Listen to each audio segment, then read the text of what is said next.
오늘은 목마름이 능력이다 라는 말로 말씀으로 은혜 나누기 원합니다. 오늘 구절은 너무나도 유명한 구절이죠. 특히 5절의 구절은 나는 포도나무여 너희는 가지라. 그가 내 안에 내가 그 안에 거하면 사람이 열매를 많이 맺나니 나를 떠나서는 너희가 아무것도 할 수 없음이다. 이 구절에 대해서 어떻게 생각하십니까? 예수님은 포도나무고 나는 가지다. 거기서 아멘입니다 라고 이야기할 수 있으십니까? 아니면 내가 정말 가지가 맞나? 가지가 붙어있으면 열매를 많이 맺는다는데 정말 성령의 열매 같은 열매들이 내 삶에 존재하는가? 또 어떻게 보면 그런 관점에서 보면 찔리는 말씀이기도 해요. 내가 정말 가지가 맞다면 사랑과 희락과 평강과 이런 여러 가지의 온유와 절제와 같은 그 성령의 열매들이 있어야 되는 거 아니겠어요? 그래서 어떤 분이 이런 고백을 합니다. 어느 날 저녁 예배 시간에 나는 문득 벽에 그려진 포도나무 그림이 눈에 들어왔다. 나뭇가지 중 하나가 바닥에 떨어져 시들어 있었다. 나는 그 가지가 내 마음속에 지워지지 않기에 하나님, 저에게 뭘 깨달음을 주시려고 합니까? 라고 하나님께 기도로 물었다. 근데 하나님이 이런 응답을 주셨다. 여기 있는 사람들 중에는 자신을 이 가지와 같다고 생각하는 사람들이 있다. 그들은 자기 자리에서 이 그림을 보면서 내가 저 바닥에 떨어져 있는 가지야. 나는 다른 사람들처럼 하나님께 붙어 있지도 못하고 나는 하나님에게서 떨어져 있어서 예수님이 내게 기대하시던 열매들이 다 시들어버리고 말았어 라고 생각하지. 하지만 이런 생각은 잘못된 거야. 자신을 스스로 정죄하며 상상하는 모습일 뿐 실제로는 그림에서 가장 위에 있는 가지가 그들의 모습인데도 말이다. 내가 가장 귀하게 여기는 자들이기에 내 마음에 그들을 새겨놓은 거지 그 어떤 것도 내 사랑의 자리에서 그들을 갈라놓을 수 없단다. 이분의 이야기가 어느 정도는 공감이 되죠. 마치 바닥에 떨어져 있는 생명력을 잃은 가지와 같은 게 우리의 모습이 아닌가. 그런데 이분의 이야기를 잘 보면 그게 아니라는 거예요. 내 사랑에서 그 어떠한 것도 너희를 끊을 수 없다라고 하시는 그 말씀처럼 중요한 건 이분이 내가 떨어진 가지다라고 느끼는 그것 자체가 올바른 신앙이라는 거예요. 이야기는 뭐냐 하면 내가 하나님의 생명이 나를 통해서 흐르지 않아 그 목마름이 내가 뭔가 정상이 아니고 내 안에 하나님의 생명력이 흐르지 않아라는 그 생각이 들면서 하나님에 대한 목마름이 있는 것이 내가 포도나무에 붙어있는 가지라는 반증이 된다라는 거예요. 그러니까 우리가 오해하지 말아야 될 것이 포도나무에서 떨어진 가지가 됐다라는 건 다른 말로 뭐라고 얘기할 수 있냐면 신앙생활 목마름이 없는 삶이에요. 그러니까 내가 목마름이 있다라는 건 아직도 그 생명을 갈구하기 때문에 붙어있다라는 것을 보여주는 것이다라는 거죠. 아예 떨어져 있으면 그 목마름조차 없어요. 아예. 오늘 4절에 내 안에 거하라 나도 너희 안에 거하리라. 가지가 포도나무에 붙어있지 아니하면 스스로 열매를 맺을 수 없음같이 너희도 내 안에 있지 아니하면 그러하리라. 5절도 나는 포도나무에 너희는 가지라. 그가 내 안에 내가 그 안에 거하면 사람이 열매를 많이 맺나니 나를 떠나서는 너희가 아무것도 할 수 없음이라. 4절과 5절은 결국 반복적으로 이야기하시는 게 뭐냐면 나를 떠나서는 너희들이 너희의 힘으로 스스로는 할 수 없다라는 거예요. 이게 우리 가운데 절감되고 내가 지금 내 삶에서 하나님의 생명의 능력이 성령의 능력이 나타나지 않는 거 이거에 대하여 내가 하나님에 대한 어떤 목마름이 같이 존재하게 될 때 내가 내 힘으로 할 수 없어. 그래 맞아. 내 힘으로는 참 안 돼. 하나님 아니면 안 되지. 이 고백이 우리가 포도나무에서 생명을 얻게 하는 하나의 중요한 고백이 된다는 거예요. 그래서 지금 예수님이 이야기하시는 건 목마름을 가지는 게 중요한 것이지 우리가 생명이 다 흘러가지고 다 완벽한 나무가지가 돼서 막 열매를 빵빵 맺는 그림을 지금 얘기하고 계신 게 아니라는 거예요. 왜냐하면 우리가 요한복음 4장에서 예수님이 뭐라고 하셨는지 기억합니다. 요한복음 4장 13절 14절 예수께서 대답하여 이르시되 이 물을 마시는 자마다 다시 목마르려니와 내가 주는 물을 마시는 자는 영원히 목마르지 아니하리니 내가 주는 물은 그 속에서 영생하도록 솟아나는 샘물이 되리라. 이 이야기를 왜 얘기하시죠? 목마름을 가진 자에게 얘기하시는 거예요. 너희가 목마름을 가지고 있다면 내가 생수를 줄 테인데 그게 영원히 마르지 아니하는 생수를 줄 것이다. 관건은 뭐죠? 목마름이 있는 자가 되는 거죠. 그래서 실제로 장막절이 됐을 때 그 축제의 장소에서 성전에 서서 예수님이 사람들에게 이렇게 선포하시죠. 요한복음 7장 37절 38절 명절 끝날 곧 큰 날에 예수께서 서서 외쳐 이르시되 누구든지 목마르거든 내게로 와서 마시라.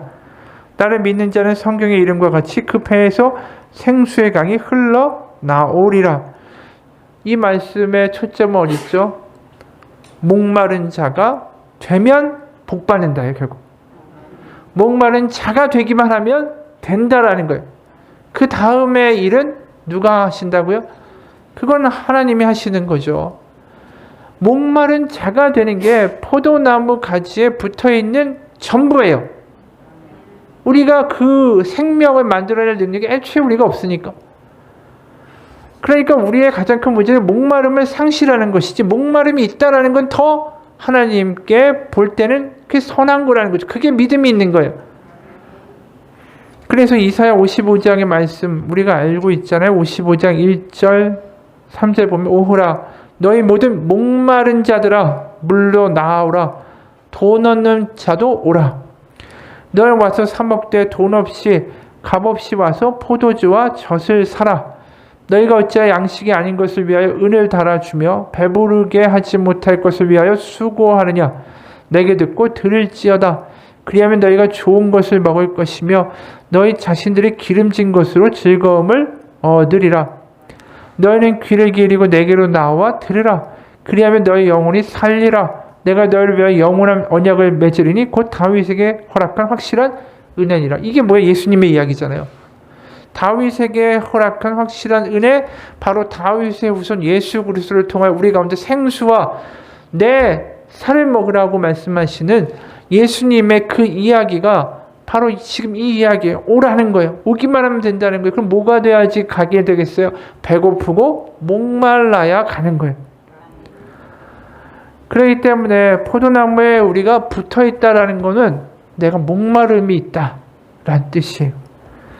늘 내 힘으로 안 되기 때문에 하나님께 바라고 목마르고 성령을 구하고 생명을 구하고 하나님께 주시는 능력을 구하고 그게 바로 포도나무에 붙어있는 가지의 모습이다라는 것입니다. 그래서 우리가 주일에도 얘기했잖아요. 누가복음 11장 13절 너희가 악할지라도 좋은 것을 자식에게 줄 알거든 하물며 너희 하늘 아버지께서 너희에게 성령을 주시지 않겠느냐 구하는 자에게. 결국 하나님이 뭐라고 했습니까? 주시고자 하는 마음이 하나님이 더 강하시다라는 거예요. 아버지가 자식에게 주듯이 난 주고 싶은데 문제는 목마른 자가 없다는 거죠. 항상 우리가 봐야 되는 건 복음을 복음으로 만들어야 되는데 복음을 율법으로 만드는 경향이 너무 많다라는 거예요. 그러니까 아까 포도나무에 가지 같지 않아 나는. 그러니까 내가 더 금식도 하고 내가 더 못도 하고 내가 뭐 어떻게 해가지고 다시 생명이 나에게 흘러가도록 내가 해야겠어.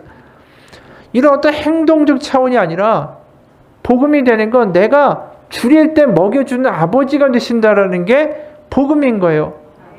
그러니까 중요한 건 내가 항상 아버지 앞에 줄임으로 목마름으로 나갈 수 있는 자가 된다는 게 우리의 믿음의 가장 중요한 초점이다라는 거죠. 그럼 우리가 하루를 살면서 하나님 아버지에게 나아가 그 목마름으로 나아가는 때가 몇 번이나 있는가, 그게 중요하다라는 거죠. 하루를 살면서 내가 내 힘과 내 능력으로, 내 생각과 내 판단으로, 내 돈과 내 역량으로 얼마든지 할 수 있다면 내가 하나님 앞에 목마름으로 나아가겠어요? 그냥 내 생각과 내 뜻대로 하고 내 주장대로 사람들을 휘두르고 편하게 살지. 그러니까 목마르게 된다라는 게 복인 거예요. 때로 하나님이 그러기 때문에 우리 삶 가운데 어려움을 주시기도 하고, 때로는 어떻게 보면 이 기도할 수밖에 없는 상황들을 만들어 가시는 것일 수도 있다라는 것입니다. 그러니까 문제는 나오기만 하면 내가 주겠다라는 거예요. 하나님 항상. 요한복음에도 보면 그 준다라는 말이 얼마나 많이 나오는지 몰라요. 요한복음에 내가 생명을 주노니, 내가 성령을 주노니, 준다라는 말이 75번이나 나와요. 그래서 예를 들어서 요한복음 1장 12절 영접하는 자 곧 그 이름을 믿는 자에게는 하나님의 자녀가 되는 권세를 주신다라는 거잖아요. 주신다고요. 그러니까 요한복음을 계속 보면 뭐냐면 주시는 하나님이에요. 주시려고 하시는 아버지의 마음이라는 거예요. 요한복음 10장 28절도 뭐라고 얘기합니까? 내가 그들에게 영생을 주노니 영원히 멸망하지 아니할 것이요 또 그들 내 손에서 빼앗을 자가 없느니라. 그래서 예수님이 이 땅에 오신 이유는 뭐죠? 우리에게 주시기 위해서 오신 거예요. 그래서 하나님은 보내신 하나님이다 라고 이야기하는 거예요. 뭘? 생명을 주기 위하여 예수님을 보내시고 회복을 주기 위하여 예수님을 보내신다. 요한복음에 보낸다라는 헬라어가 펜포라는 헬라어인데 그게 33번이나 나와요. 그러니까 요한복음에서 하나님은 어떤 하나님이라고요? 보내시는 하나님인 거예요. 그래서 요한복음 17장 3절 영생은 곧 유일하신 참 하나님과 그가 보내신 자 예수 그리스도를 아는 것이니이다. 요한복음 12장 44절 예수께서 외쳐 이르시되 나를 믿는 자는 나를 믿는 것이 아니라 나를 보내신 이를 믿는 것이며 요한복음 14장 24절 나를 사랑하지 아니하는 자는 내 말을 지키지 아니하나니 너희가 듣는 말은 내 말이 아니라 나를 보내신 아버지의 말씀이니라. 그러니까 지금 우리가 요한복음에서의 진짜 기쁜 소식은 이 주신다라는 말이 굉장히 중요한 거예요. 우리가 요한복음을 보면서 이 주신다라는 말에만 형광펜을 쳐도 이게 얼마나 큰 하나님의 열심이고 하나님의 복음인가를 알게 되는 거죠. 그리고 보내신다. 하나님이 그걸 이루기 위해 우리 생명 주고 영생 주고 자녀 되는 권세를 주게 해야 아들을 보내시는 하나님이구나. 아멘이구나 라는 거죠. 그게 바로 하나님의 마음이 느껴지는 거예요. 하나님이 사랑이시다라는 게 거기서 느껴지는 거예요. 내가 보내 널 위해서. 내가 널 위해서 줄게. 이게 복음이잖아요. 이게. 우리를 회복시키고 우리를 다시 한번 자녀로 부르고자 하시는 하나님의 그 뜻이 절절하게 느껴지는 거죠. 그러기 때문에 요한복음을 읽을 때 보내신다, 준다라는 말에 우리가 좀 그 깊이를 알았으면 좋겠어요. 그리고 또 보내신다라는 말이 거기서 끝나지 않죠. 또 나와요. 요한복음 14장 26절 보혜사 곧 아버지께서 내 이름으로 보내실 성령 그가 너에게 모든 것을 가르치고 내가 너에게 말한 모든 것을 생각나게 하시리라. 성령도 보내신다라는 거예요. 보내신다. 그 보내시는 하나님이 바로 우리 아버지다. 주시려고 하는 게 우리 아버지다라는 걸 아는 게 복음이죠. 그럼 우리가 해야 될 건 뭐예요? 목마름 배고픔이라는 거예요. 그래서 항상 보내시는 하나님, 우리를 먹이시려고 하시는 아버지. 그게 이 요한복음에 어떻게 드러납니까? 사마리아 여인이 그 마을의 왕따였잖아요. 혼자였고 외로웠고. 바로 그 여인에게 예수님을 보내셨어요. 그래서 하고 많은 사람들 중에 그 천대받는 여인과 주저앉아서 그렇게 이야기를 나누시는 장면이 등장하게 된 거죠. 38년 된 베데스다의 병자 그 외톨이에게도 하나님은 예수님을 보내셨어요. 바로 지금도 마찬가지예요. 하나님은 우리에게 바로 성령을 또 누군가를 보내셔서 생명 주고 회복시키려고 하시는 그 열심을 멈추시지 않는 것이죠. 그러니까 결국은 모든 풍성함의 근원이 아버지에게 있어요. 주시는 분이에요. 그러면 오늘 우리가 이 본문을 보면서 봐야 될 건 내가 할 거는 그 풍성함에 대한 목마름만 가지면 되는구나. 그 풍성함에 대하여 지금 초청하시는 그 하나님의 아들 예수님의 말씀을 들으면 되는구나. 포도나무에 붙어있기만 해라. 나에게 오기만 해라. 내가 먹일 것이다. 타는 목마름만 있으면 된다. 그러면 7절에 너희가 내 안에 거하고 내 말이 너희 안에 거하면 무엇인지 원하는 대로 구하라. 그러면 이루리라. 이게 뭐겠어요? 목마름의 대상은 하나님의 성령 생수죠. 그것도 우리가 본 거잖아요. 악한 아버지라도 아들에게 좋은 거 줄 줄 알거든. 구하는 자에게 어찌 성령을 주지 않겠느냐라고 말씀하신 것처럼, 그리고 8절에 너희가 열매를 많이 맺으면 내 아버지께서 영광을 받으실 것이고 너희는 내 제자가 되리라. 열매를 맺는 것도 우리가 맺는 게 아니에요. 하나님이 결국 우리 안에서 맺어 주신다라는 거죠. 그래서 11절에 보면 이런 말씀을 하시죠. 내가 이것을 너에게 이름은 내 기쁨이 너희 안에 있어 너희 기쁨을 충만하게 하려 함이라. 이 이야기가 그냥 한편 그냥 딱 들으면 기쁨이, 하나님의 기쁨이 우리 안에 또 있는 거구나. 예수님의 기쁨이 우리 안에 기쁨이 되겠구나. 이렇게 생각할 수 있지만 이 말씀하시는 시점이 언제였는가? 이게 바로 세족식과 성찬식이 있었던 저녁에 하신 말씀이잖아요. 이 가룟 유다는 나갔어요 벌써. 예수님 팔아넘기려고 지금 이 시간에 성전에 가서 대제사장들과 거래를 하고 있다는 것이죠. 바로 예수님이 조금만 있으면, 몇 시간만 있으면 엄청난 고통 가운데 순환을 당하시고 십자가에 못 박혀 죽으실 거예요. 그 상황에 기쁨이란 말이 어울릴까요? 우리가 생각해 보세요. 한 3-4시간 이후면 엄청난 고난이 닥쳐올 거예요. 근데 거기서 내가 기쁨이, 내 기쁨이 너희 안에 있어서 너의 기쁨을 충만하게 하기 원한다. 이런 말이 우리 입에서 나오겠어요? 지금 그 걱정되고 스트레스 받으면. 근데 지금 예수님이 하시는 이야기는 그 십자가를 갖다 놓고 내 기쁨이 너희 안에 충만하게 거하기를 원한다라고 말씀하고 계시다라는 거예요. 그냥 기쁨이 아니에요.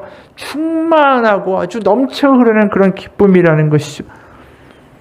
결국 뭐예요? 이거는 결국 그 예수님의 사역 십자가가 하나님의 기쁨의 사역이었다라는 것이죠.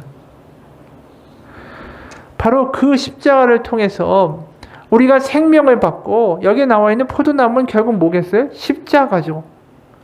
그 십자가에서 흘러나오는 성령으로 말미암아 그 목마름과 배고픔이 해결되는 그 자녀의 기쁨과 배부름을 생각하면 기쁘신 거예요. 그게 이제 드디어 다 망가져가는 자녀들과 세상 가운데 삐쩍 골아가는 그 아들과 딸들을 다시 먹이고 회복시킬 그 회복의 때가, 그 기쁨이 예수님 안에 있는 거죠. 그 하나님의 기쁨이. 그래서 그 풍성함이 이제 드디어 이 생명, 예수 그리스도를 주로 고백하고 나아가는 성령을 구하는 이들 가운데 부어질 미래를 예수님이 지금 이야기하고 계신다라는 거죠. 그래서 요한복음에 보면 지금 충만, 풍성 이런 말이 당연히 많이 나오지 않겠어요? 요한복음 1장 14절 말씀이 육신이 되어 우리 가운데 거하심에 우리가 그의 영광을 보니 아버지 독생자의 영광이요 은혜와 진리가 충만하더라. 이게 우리에게 목마른 자에게는 얼마나 큰 은혜인지 몰라요. 우리가 나아갈 때 아무리 목말라도 그게 영원히 목마름이 다시 나타나지 않을 만한 영원한 충만함이 그 안에 있다라는 거죠. 6장 35절에도 이렇게 강조하시잖아요. 예수께서 이르시되 나는 생명의 떡이니 내게 오는 자는 결코 줄이지 아니할 터요 나를 믿는 자는 영원히 목마르지 아니하리라. 충만하게 채워주리라. 10장 10절 도둑이 오는 것은 도둑질하고 죽이고 멸망시키려는 것뿐이요 내가 온 것은 양으로 생명을 얻게 하고 더 풍성히 얻게 하려는 것이라. 왜 이렇게 풍성하다, 넘친다, 준다 이런 이야기가 왜 이렇게 많이 나올까요? 딱 하나 바라시는 거예요. 목마름을 갖고 나오라는 거예요. 지금 요한복음은 계속해서 뭘 얘기하냐? 우리를 초대하는 거죠. 너에게 목마름만 있으면 된다. 그게 다다라는 거예요. 아버지가 지금 바라시는 게. 한 사람이 조폭을 신고했대요. 그 조폭이 잡혀가면서 그 사람 보면서 얘기했어요. 내가 출소하면 나와서 너 가만히 안 둔다. 너 밤길 조심해라. 이 말을 듣고 이 사람이 불안해서 잠도 못 자요. 밤에는 나다니지도 못하게 됐습니다. 이 조폭의 말을 들은 이 사람의 입장이 이해가 가시죠? 근데 생각해보면 이 조폭의 말 한마디가 그렇게 절대적으로 믿어지잖아요. 막 10년 깊은 곳에 아멘이 될 정도로 믿어지는 거 아니겠어요? 근데 왜 하나님의 말씀은 그렇게 안 들릴까라는 거죠. 텔레비전에서 의사가 나와서 이 감자튀김 먹으면 암에 걸립니다. 그럼 사람들 잘 안 먹잖아요. 이거 안 좋습니다. 그럼 안 하잖아요. 근데 왜 지금 요한복음에 나와 있는 이 강력한 약속, 그거는 왜 우리 가운데 아멘 하면서 믿어지지 않을까? 이게 엄청난 충만함과 풍성함의 약속이고, 목마른 자를 먹여주시겠다는 하나님의 초대의 말씀인데, 입을 크게 벌리면 내가 부어주리라고 하시는 그 말씀처럼 타는 목마름으로 나아가는 그곳에서 하나님의 사랑을, 성령을 분명히 경험하게 될 것입니다. 9절에서 아버지께서 나를 사랑하시는 것 같이 나도 너희를 사랑하였으니 나의 사랑 안에 거하라. 거한다, 머문다. 이게 결국 뭡니까? 목마름을 가진다라는 거예요. 배고프고 목마르니까 그 안에 머무는 거예요. 그게 사랑 안에 거한다라는 것이죠. 우리가 그런 목마름을 가지고 살아가는 시간들이 우리 삶에서 얼마나 되십니까? 예를 들어서 예배를 할 때, 우리가 성찬을 지금 한 지가 오래됐지만 예배를 할 때, 성찬을 할 때 그런 타는 목마름을 가지고 예배에 나오십니까? 그런 생명에 대한 그 갈급함과 배고픔과 목마름을 가지고 성찬 자리에 와서 이것은 나의 몸이니, 이것은 나의 피니 할 때 그 아멘이라는 말 가운데 타는 목마름으로 나오십니까? 그 목마름의 시간들이 우리 가운데 있을 때 우리의 인생이 변하고 우리의 가정이 변하는 거예요. 우리가 예배를 습관적으로 드리는 게 아니라, 성찬도 습관적으로 하는 게 아니라, 우리가 기도도 습관적으로 하는 게 아니라, 첫 번째는 가장 중요한 게 타는 목마름이 우리 가운데 있는가. 그걸 가지고 예배해야 되고, 그걸 가지고 기도해야 되고, 그걸 가지고 성찬을 해야 된다라는 거죠. 그래서 이 성찬의 자리가 뭡니까? 배고픈 자 와라, 목마른 자 와라, 누구든지 오기만 하면 채워주리라는 하나님의 약속이 우리 가운데 경험되는, 하나님의 말씀이 현실화되는 그 성령의 은혜의 시간이 될 수 있지 않겠어요? 배고픈 자에게. 그러니까 하나님이 우리 가운데 어려움을 주실 때 우리가 그 어려움을 이겨나오는 유일한 길은 뭐예요? 배고픔이 회복되는 거예요. 어려울 때 타성이 적고, 어려울 때 기도도 포기하고, 어려울 때 나 모르겠다, 그냥 될 대로 되라. 여기서 가장 중요한 걸 잃고 있잖아요. 목마름을 잃어버린 거. 그럼 나올 수가 없는 거예요. 어려운 가운데 가장 중요한 그건 내가 목마름을 다시 회복해야 되는구나. 아버지 앞에 목마름으로 나가야 되겠구나. 이게 시작이 되면 그 문제는 벌써 이미 그 가운데 해결되고 있다는 것입니다. 그래서 어느 목사님이 이런 고백을 해요. 수원의 빈 지하방에서 쌀이 떨어지고 아들이 아프고 할 일이 없어서 놀고 있을 때 나는 허위의식이 아닌 현실의 가족을 배웠다. 무한한 책임을 져야 하고 살아있는 한 자유롭지 못한 그 관계의 끈이 무엇인지도 알게 됐다. 아픈 아들의 문제는 반드시 나의 문제이고 피할 수 없는 고통이 되었다. 그런데 감사한 건 그 모든 과정에 하나님이 깊이 개입하셨다라는 것이다. 사람에 대한 회의와 불신이 생긴 게 아니라 내 마음이 내 깊은 곳에서 무엇을 믿고 있었는가 알게 되고, 사람이 무엇인지도 더 알게 되고, 그러면서 모든 상황을 아시는 나의 하나님을 만나게 됐다.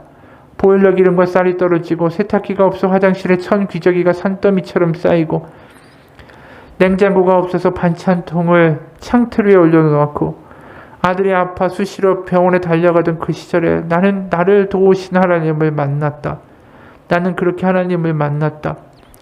허공에 떠있는 추상적인 은혜가 아니라 현실에 땅에 발을 붙인 나를 먹이시는, 나를 살리시는 살아계시는 하나님을 만났다. 하나님과의 관계는 공중에 붕 뜬 것이 아니라 현실이었다. 바로 진실이었다. 그렇죠. 어려운 가운데 결국 그 배고픈 가운데 하나님께 나아갔을 때 거기서 먹이시는 하나님을 경험하고 나니까 더 이상 그냥 피상적인 하나님, 종교적인 하나님이 아니라는 거예요. 그런데 우리가 최근에 보면 얼마나 많이 피상적인 신앙들이 넘쳐나는지 몰라요.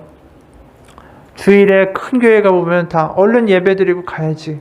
다들 확 들어왔다가 예배 다 끝나면서 썰물과 같이 쫙 빠져나간 다음에 다 밥 먹으러 가잖아요. 어디를 또 주말 오후에 놀러 갈까? 어느 맛집을 갈까?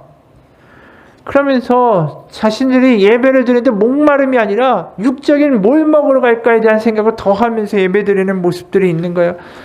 하나님이 부르시고 나오기만 하면 된다라는데 그 말에 대하여 나가는 것에 실패하는 이들이 너무나도 많다라는 것이죠.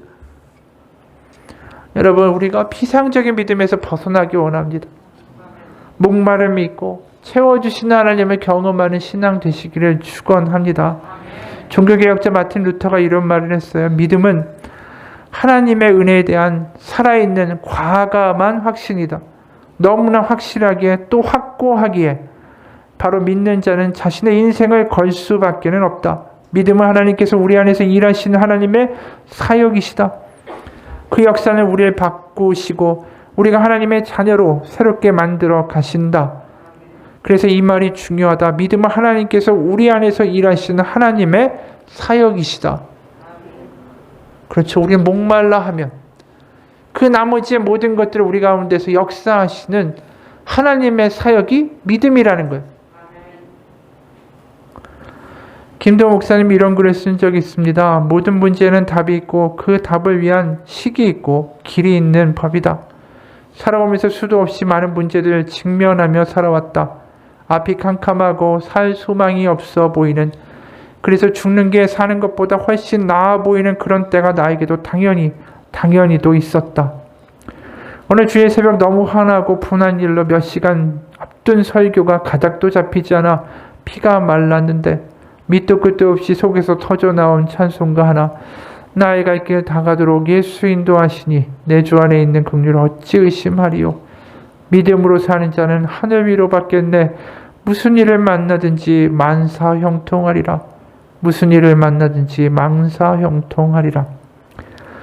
나의 갈 길 다가도록 예수 인도하시니 어려운 일 당한 때도 족한 은혜 주시네.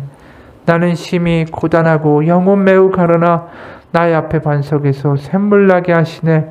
나의 앞에 반석에서 샘물 나게 하시네.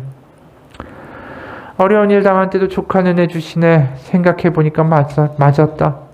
그 피가 마르던 시간에 떠오른 생각. 그래, 살아오는 동안 이렇게 힘들고 속상한 일이 어디 한두 번이었는가. 이런 일 때문에 죽고 망했다면 벌써 죽어있는 게 맞지. 그런데 그때 그 일이 아니라 지금 또 다른 새로운 일로 이렇게 힘들고 속상하다는 것은 그때 캄캄하고 막막했던 일이 다 지나가고 해결됐다는 뜻 아닌가? 정말 어려운 일 당할 때마다 하나님이 그것을 피하고 이겨낼 아주 족한 은혜를 주셨었구나. 그 생각이 드는 순간에 감당할 수 없는 은혜가 밀려오기 시작했다. 나는 심히 고단하고 영혼 매우 가라나 나의 앞에 반석에서 샘물 나게 하시네. 나의 갈 길 다가도록 예수 인도하시니 그의 사랑 어찌 큰지 말로 할 수 없도다. 성령 감화받은 한 영혼 하늘나라 갈 때 영영 부를 나의 찬송 예수 인도하셨네. 찬송가 가사 하나하나가 살아서 내 마음과 가슴을 치고 마치 성전에서 물이 흘러나와 발목에 차고 무릎에 차고 허리에 차고 드디어 헤엄칠 만한 물이 되고 그 물이 흐르는 곳마다 모든 죽은 것들이 살아나고 소생되는 에스겔서의 이야기처럼 은혜가 강물이 되어 흐르기 시작하고 모든 죽었던 것들이 다 살아나 소생되는 기적 같은 영적 체험을 한 적이 있었다. 그 이후로 어려운 일이 있지만 나는 쉽게 절망하지 않게 되었다. 그렇다. 주님 안에서 만사가 형통이었다. 그리고 형통일 것이다. 이분의 이야기를 보면서 뭘 느끼게 됩니까? 찬송가. 그 찬송가 가사 하나에 뭐라고 이야기하죠? 나는 심히 고단하고 내 영혼 매우 가라나. 나의 앞에 반석에서 샘물 나게 하시네. 그 하나님이 샘물과 같은 은혜를 부어주시는 걸 이 찬양하면서 경험한 거예요. 이 순간 뭡니까? 그 찬양의 가사가 목마름으로 나아가는 자에게 채워주신 하나님의 은혜를 이야기하는 찬양 아니겠어요? 바로 그것을 실제로 경험한 거예요. 찬양의 가사가 그냥 가사가 아니라 그 순간에 하나님의 놀라운 성령과 은혜와 생명과 위로가 그 마음의 평안을 확 지배해버리는 역사가 나타난 거죠. 이게 목마른 자에게 주신 하나님의 은혜입니다. 우리가 이런 은혜를 맛보고 살기 원합니다. 미국 볼티모어의 한 일간 신문지가 있는데 거기서 어느 1월에 독자들에게 설문을 냈대요. 만약 당신이 올해 1년만 살고 죽는다면 뭘 하고 싶습니까? 많은 사람들이 그 답을 달았고 거기에 4가지가 집약됐는데 1년을 이웃 사람들에게 도움을 주면서 살고 싶다. 이게 가장 많았고 그 다음에는 이 세상이 좀 더 밝은 세상이 되는데 나의 조그만 힘을 바치고 싶다. 그 다음에는 더 많은 미소를 이웃에게 주고 싶다. 그리고 4번째가 영혼의 세계를 위해서 준비하겠다라는 거예요. 이야기를 마지막에 하는 이유는 뭐냐 하면 우리가 1년만 살고 이게 끝이다 라고 하면 정말 어떤 인생을 살고 싶으세요? 우리가 이 땅을 살아가면서 우리가 앞으로 얼마를 살게 될지 모르지만 중요한 건 목마른 자가 되고 그 목마른 자 가운데 채워주신 하나님의 놀라운 생명과 위로와 평강과 성령의 역사가 우리를 지배하는 삶을 살기를 원합니다. 그러면 주변에서 알 거예요. 저 사람 어려운데, 저 사람 힘든데, 저 사람 지치는데 어떻게 저렇게 저 사람에게는 풍성함이 흘러나오는가? 그걸 주변 가운데에 나누어 줄 수 있는 복된 인생으로 우리 인생이 주변에 기억되기를 축원합니다. 비밀 하나입니다. 목마름을 회복하십시오. 같이 기도하겠습니다. 하나님 아버지, 우리 가운데 목마름이 회복되기 원합니다. 타는 목마름이 있기 원합니다. 목마름이 강하면 강할수록 거기 하나님의 강력한 하나님의 성령의 생수가 부어질 것입니다. 우리가 찬양을 하면서도 그냥 찬양하는 것이 아니라 영적 갈급함을 가지고 배고픔을 가지고 목마름을 가지고 찬양할 수 있기 원합니다. 말씀을 읽을 때도 그냥 읽는 것이 아니라 하나님 타는 목마름으로 배고픔으로 나아가오니 채워주시고 먹여주옵소서라고 나아갈 수 있는 우리의 마음이 되기 원합니다. 그것이 옥토입니다. 그것이 하나님의 생명이, 하나님의 말씀이, 하나님의 찬양이, 하나님의 성령이 떨어질 때에 놀랍게 열매 맺는 역사들이 있을 것입니다. 우리가 무엇을 가져서 하나님께 은혜 받는 게 아닙니다. 우리가 거룩해서 은혜 받는 게 아닙니다. 우리가 무슨 행위를 해서 은혜 받는 게 아닙니다. 배고파서 은혜 받는 것입니다. 우리의 배고픔이 회복될 수 있고 그래서 아버지 앞에 기도할 수밖에 없는 우리의 삶이 그런 은혜의 복된 삶이 될 수 있도록 하나님 역사하여 주옵소서. 예수님의 이름 받들어 기도합니다. 아멘. 같이 기도합시다.